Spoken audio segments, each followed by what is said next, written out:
Is there such a thing as fate or not? What does or doesn't take a person out of faith? Things like that. Who will take the lead after our Prophet?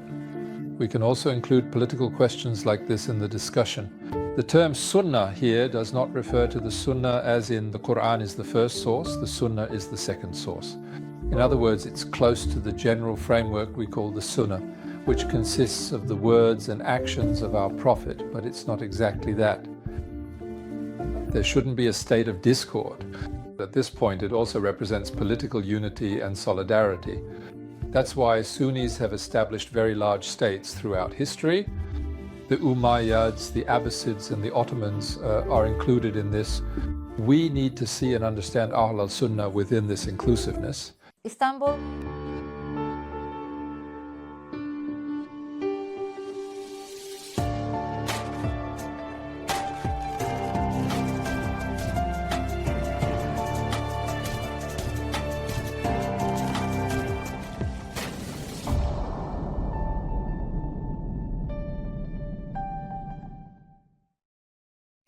Hello everyone from your school. Dear viewers, today we will talk about Ahl al-Sunnah. Our guest is Professor Dr. Mehmet Ali Büyükkara.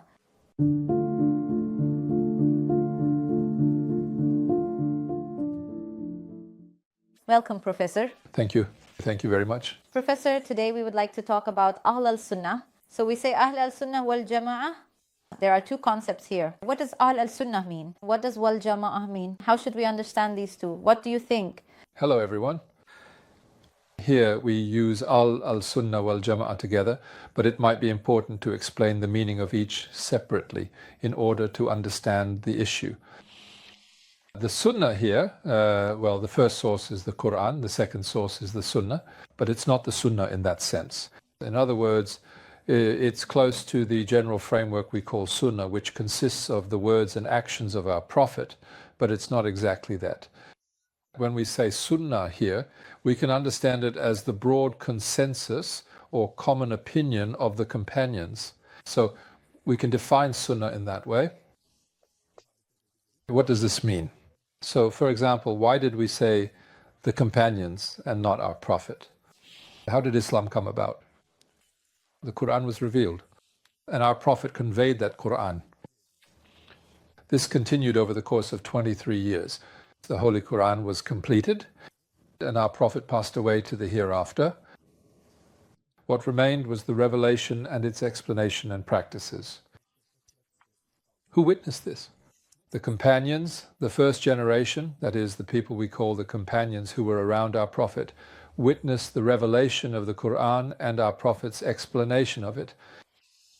During the era of the companions, gradually, intellectual differences began to emerge. The Quran is no longer being revealed, and our Prophet is no longer among the people. Naturally, when people had questions, especially about important matters of faith, religious practice and belief, they would go and ask the companions who were the close friends and trusted followers of our Prophet. These companions were known for their deep knowledge and understanding, and people relied on them for guidance and answers. And the companions would answer, especially on topics related to faith. They would give answers like, this is correct, this is incorrect, this is like this, that is like that. Especially after approximately 50 long years had gradually passed by since the death of our beloved Prophet during that significant period in history. So when we reached the 70s and 80s in the Hijri calendar, and as the borders of the Muslim world expanded, when they came face to face with Byzantine culture in Syria, Persian culture in Iraq, and even more distant cultures, these intellectual differences began to emerge more clearly. They perhaps even started to become something that disturbed people deeply.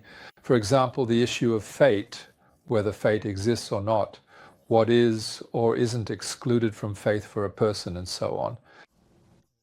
We can also include political questions, for example, such as who would take leadership after the Prophet. Various disagreements emerged and developed on these matters. Intellectual differences emerged. The companions responded to these issues. In other words, they began to give answers like, this exists in Islam, or this does not exist in Islam. that framework in which a companion would say, this is part of Islam, or this is not part of Islam, this is something that appeared later, in other words, it is an innovation, bid'ah, is what we call the sunnah part of what we refer to as Ahl al-Sunnah. So the things that the companions unanimously agreed upon in their collective consensus as being part of the religion of Islam in matters of faith, belief and thought are precisely what make up and define the Sunnah. In fact, they drew a boundary here. They drew a boundary. For example, when the Qadariya emerged in Iraq, they went to Ibn Umar, Abdullah ibn Umar. They said there is no such thing as predestination, qadar. A person acts solely by their own free will. What do you say to this? For example, Ibn Umar says, there is no such thing. In other words, predestination exists. Predestination does not completely restrict human freedom, but it does exist. He said that these ideas you mentioned and conveyed to me are innovations, bid'ah. For example, the Kharajit said that anyone who commits a major sin is a disbeliever. The companions said, there is no such thing. We have never heard of such a thing. We have not read it in the Quran. We did not hear it from our Prophet. Or, for example, that during his lifetime our Prophet gave Hazrat Ali and after him his descendants the authority to lead the Muslim community until the Day of Judgment. The Shia say that no one else, no other group can take on or assume this authority. The companions say, no, there is no such thing. We have neither heard nor learned of such a thing. Naturally, this leads to a consensus. We call this circumcision. Now let's move on to the community part. The community in this context refers specifically to the collective path of religious belief and the shared political consensus that the vast majority of Muslims chose to follow after the passing of the Prophet Muhammad, uniting them in faith and governance. In other words, the majority there represents the community. Another name for Ahl al-Sunnah is actually Sevad-e-Azam. It means the great masses. It refers to the main road, the main body. So even back then, during the time of the companions, the majority was in agreement on certain issues. They were united in their opinions, and 500 years later it was still the same. The vast majority believed in the same things. 1,000 years later they still believed in the same things. Even today, in the years 1400 and 1500, they believe in the same things. The majority forms the congregation. This majority also follows the caliphal lineage that began with Hazrat Abu Bakr, Umar, Uthman and Ali, and then continued in various ways, reaching almost up to the Ottomans and as far as 1924, meaning they follow those who were known as caliphs at the very beginning in early Islamic history. In other words, the congregation also signifies a political unity. So we can understand Ahl al-Sunnah wal Jama'ah entirely in this way. So you're talking about a unity, a community. Can we call this a sect, sir? Now, can we call it a sect? That's a good question. Today we use the term Ahl al-Sunnah wal Jama'ah sect. We call it the Sunni sect. Which sect do you belong to? We answer, I am from the Sunni sect, or I am from Ahl al-Sunnah. This is not wrong. When we look at our earliest books, at the books about the history of sects and those that describe the sects and other groups that split from the main body, there is a hadith where our Prophet says, the Jews will split into 71 sects, the Christians into 72, and my Ummah will split into 73 sects. A whole structure has been built upon this. In other words, it means that Muslims will have disagreements. These disagreements could escalate further and turn into division and an even greater separation than what happened among the Jews and Christians could emerge. The number 70 is a figure of speech, meaning a lot. It doesn't literally mean the number 70. Naturally, this means that so many sects will emerge. One of these will be the true sect. The Firqa Najiyah will be the saved group. From this perspective, the books position the Ahl al-Sunnah accordingly. If we look at it from here, it is just one sect among the sects. However, when we talk about the main structure, the consensus of the companions, the majority, etc., it would be unfair to perceive and describe it as an ordinary sect. In the end, we call it the main body. Of course, it is not Islam itself. Ultimately, even Sunnism is a human formation. In other words, it is man-made. If it were not human, if it were divine, if we attributed a divine quality to Ahl al-Sunnah, then these differences would not exist. I mean, we talk about Shafi'i, Maliki, Hanbali, and so on. We mentioned Maturidi, Ash'ari, Salafi. That's exactly where I was going. How did these come about, teacher? Even within Ahl al-Sunnah, there are different sects. How did these sects emerge? Therefore, even if we consider Ahl al-Sunnah as a sect in everyday language, we would say that it is not a sect like the others, but rather the main path. So now, if we come to your last question, why did sects emerge within this main body? Because after the Prophet, the companions dispersed. That is, they moved to newly conquered lands. They interacted with other cultures and trained students. For example, many went to Iraq. In Iraq, major cities like Kufa and Basra were established. Some companions were appointed as governors to these cities. For example, Abdullah ibn Mas'ud was officially appointed to the city of Kufa by Caliph Umar. There he served both as an administrative as well as a religious leader. During that time, he carefully conveyed his own understanding and interpretation of Islam to others. Now, Kufa in Iraq, unlike the cities of Medina and Mecca, is a very cosmopolitan place. In Kufa, people from a wide variety of different religions as well as different sects and backgrounds live together side by side, interact with one another, and often form partnerships and close relationships within the community. They work in the same bureaucracy, are neighbors, and become friends. Naturally, the level of interaction is much higher, especially in the realm of thought. Particularly in the field of religious thought, there is a great deal of interaction. What we call fiqh, related to daily life, such as trade, marriage, divorce, and then certain punishments, and so on. There are also a lot of issues here. The available material, the pool of verses and hadiths, is not sufficient. We can't use them quickly enough to respond to the intense interaction and problems there. The verses revealed and the hadiths that emerged in Mecca and Medina were specific to their own circumstances. The material we call the Sunnah is not sufficient there. So what happens then? The scholars there, those from the school of Ibn Mas'ud, such as Shabi, then Ibrahim al-Nakhai, then Hamad ibn Abi Sulaiman and his student who succeeded him, Abu Hanifa, Imam Azam Abu Hanifa, what does he do? He brings reason into play. In other words, he uses analogy, qiyas. So, by making certain rational inferences on top of the available material from the Sunnah and the Quran, by using analogy and ijtihad, what does he do? He multiplies the religious rulings, adding them one on top of another. Similarly, when defining faith, there are a great number of people entering Islam during that period. In a way, he essentially provides a clear and concise definition that makes it easier for others to enter Islam. He simply says that faith is declaration and affirmation. So what does affirmation mean? You say, I am a Muslim, you declare it with your mouth, and you also accept it in your heart, you affirm it. These two are sufficient. So a person enters Islam. Let's say he has a drinking habit. He can't give it up, or he makes some mistakes, he lies.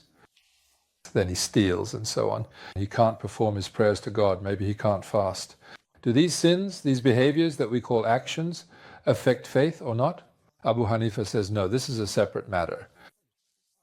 It is not part of faith itself. The part that concerns us is affirmation. The part that concerns us is declaration. You say, I am a Muslim, alhamdulillah. That's what we look at. Is it true or not? Are you lying to us? That doesn't concern us. We leave that to Allah. We refer it to Allah. In the hereafter, Allah will decide whether there is harmony between your tongue and your heart or not. So we do not make that decision. We have no authority in this matter. What does this do? It makes entering Islam easier. A very inclusive, embracing. Yeah, exactly. Like saying you have an eyebrow above your eye, or you did this, you did that. It doesn't turn these things into matters of faith. It also uses reason. In what we call interpretation, in explaining the Quran, it brings not only the hadiths, but also reason into play. And naturally, a jurisprudence develops there, within the framework of Sunni Islam. This also receives the approval of the companions. So what we call the people of reason, or Ahl al-Rai, what does that mean? It means those who use their intellect. Those who, by bringing the rules of reason and logic into play, expand the religious rulings. These are what we call the people of reason. From this, the Hanafi school emerges. Later on, the Shafi'is and Malikis also affiliate themselves with this school. And from here, two theological schools also arise. Within the Shafi'is, Ash'arism emerges, and within the Hanafis, Maturidism develops. This is a school of thought. In other words, it is one of the broad avenues, more precisely, one of the wide streets within the main road. So what is happening in the Hijaz? While these kinds of rationalist approaches are developing in Iraq and Syria, what is happening in Mecca and Medina, where the Quran was revealed and where our Prophet lived? There, the verses and hadiths are sufficient, because life hasn't changed much. It's not cosmopolitan either. The same tribes are still living there as well. The streets are still the same streets, the marketplace is the same marketplace, money is exchanged in the same ways as before. The verses and hadiths are sufficient. Those things must happen. Yes, out of necessity. It's not like that here. The way people enter and leave Islam here is not like it is in the outlying areas or other regions.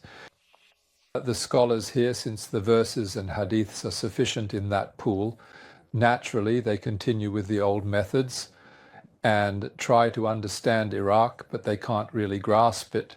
For example, why do they use reason? Aren't the verses and hadiths enough? They can't quite grasp this. They are afraid and worried that bringing rational evidence on top of verses and hadiths will corrupt and degenerate the religion. Naturally, they don't really embrace this. They even say analogy is the work of Satan.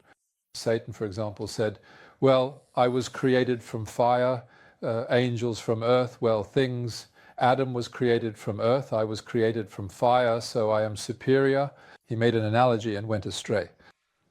And he led those who followed him astray as well. That's why we should stick to hadiths. Even if they are weak, let's use the hadiths. Even today, some people use this in their perspectives on the science of logic. Because these people are narration-focused, and since they reject reasoning and even reject the rational explanations we call ta'wil in Quranic exegesis, they are called the people of hadith, Ahl al-Hadith.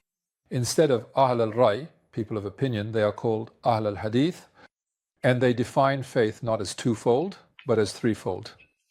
So they say affirmation, they acknowledge it, but that's not enough. There's also action. Act. In other words, someone who does not perform prayer may not have faith. They declare non-worshippers as unbelievers. Therefore, among the Ahl al-Hadith, the tendency to declare others unbelievers is stronger. For example, from this group, Imam Ahmad ibn Hanbal stands out as the leading imam. Great scholars also emerge from here. But when we look at history, the Ahl al-Ray has always been the school of thought, representing a broader framework within Sunni Islam, while the Ahl al-Hadith has been the school of a narrower segment, a narrower part of society. So what does focusing on hadith and narration do to you? It binds you, restricts you, and prevents new openings or expansions. In other words, even in the definition of faith, that threefold definition keeps you from being inclusive. Well, Professor, what you've mentioned so far is about the emergence and development of the schools of thought, but what does Ahl al-Sunnah mean to us today? If we could briefly touch on this as well, what kind of place does it have in our lives today? Yes, so what did we say about Ahl al-Sunnah? We called it the main road, the main body. We called it broad consensus. Starting from the consensus of the companions, today we estimate that the population of Muslims, now around 7 or even 8 billion people, the population of humanity, we also estimate that about 2 billion of these are made up of Muslims. There are public opinion think tank organizations in America that actually measure this. They published this 2 or 3 years ago. They said that 85 to 90% of Muslims identify themselves as Ahl al-Sunnah. In other words, the majority. As I said, it was like this 1,000 years ago, and it was the same 500 years ago. It was also like this in the time of the companions. So this represents a majority, first of all. Naturally, the different schools of thought within this add a richness. And then in the field of creed, there are Maturidism and Asherism. Today, those who represent the Ahl al-Hadith, under the name they have given themselves, Salafiyah, also represent a broad consensus. Apart from that, there are also some sects outside of Ahl al-Sunnah. There is Shi'ism, Ismailism, Druze, and so on. So how does Ahl al-Sunnah wal Jama'ah view them?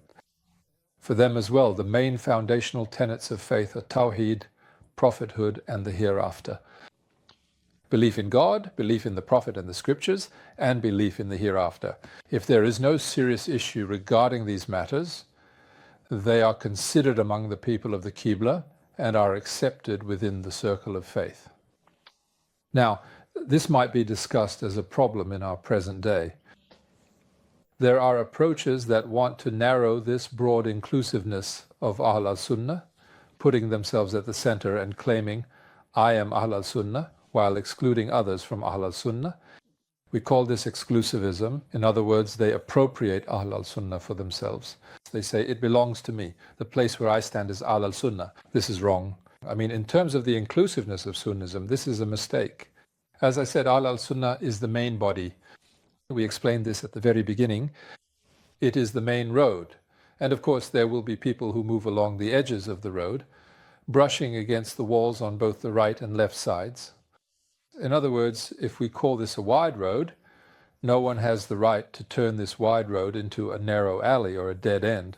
You're saying it's not anyone's monopoly. It's not anyone's monopoly. The narrow place where I am is the Ahl al-Sunnah. No one has the right to say, my opinion is Ahl al-Sunnah. All right? Ahl al-Sunnah is not something to be understood in such a, let's say, careless manner.